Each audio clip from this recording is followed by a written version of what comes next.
ख्रिस्त में मेरे प्यारे भाइयों बहनों, आज के सुसमाचार में हम यीशु मसीह की करुणा, प्रेम और सच्चाई का अद्भुत उदाहरण देखते हैं। यह घटना एक सभागृह में घटित होती है, जहां यीशु एक ऐसे व्यक्ति को चंगा करते हैं जिसकी हाथ सूख गई थी। इस दौरान फारिसी और धर्मशास्त्री ध्यान से देख रहे थे ताकि वे यीशु पर दोष लगाने का कोई अवसर ढूंढ सके।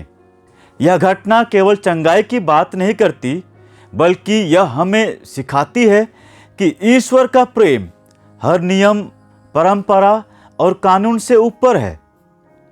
इस सुसमाचार के माध्यम से हमें यह समझने का अवसर मिलता है कि सच्चा धर्म क्या है और हमें अपने जीवन में इसे कैसे अपनाना चाहिए।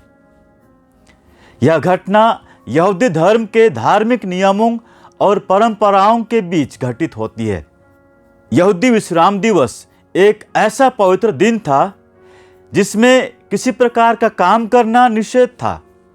फारिसी और धर्मशास्त्री, जो कि यहूदी कानून के कट्टर समर्थक थे, यीशु के कार्यों पर नजर रख रहे थे।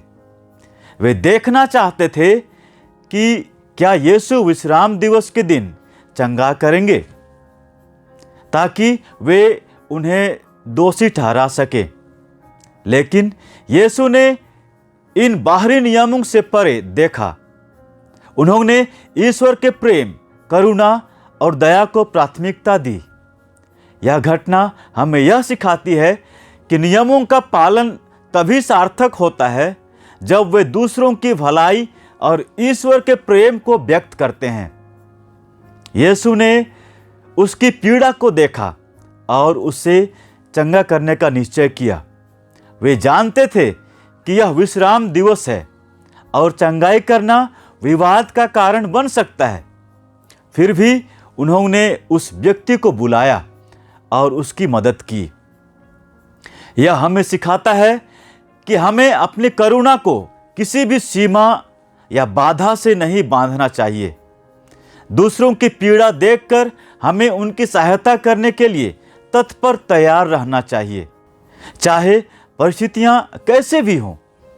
फरीसियों और धर्मशास्त्रियों के लिए नियम सबसे महत्वपूर्ण थे।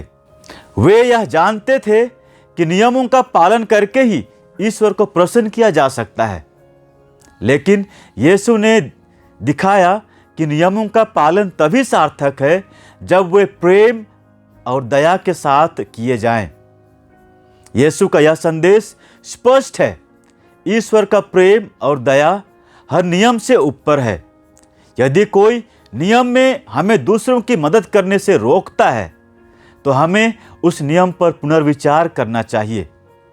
हमारा ध्यान हमेशा प्रेम, दया और करुणा पर होना चाहिए। प्रिय भाइयों बहनों, आज का सुसमाचार हमें यह सिखाता है कि ईश्वर का प्रेम, दया और करुणा ही सच्चे धर्म का आधार है। यीशु ने हमें दिखाया कि नियमों का पालन तभी सार्थक है जब वे दूसरों की भलाई के लिए हों। हमें यह प्रयास करना चाहिए कि हम अपने जीवन में यीशु के उदाहरण का पालन करें। आइए हम प्रार्थना करें कि ईश्वर हमें ऐसा हृदय प्रदान करे जो करुणा और प्रेम से भरा हो। जब भी हम किसी जरूरतमंद को देखें तो उनकी सहायता करने के लिए तैयार रहें। यही सच्चा धर्म है और यही ईश्वर की इच्छा है। आमीन।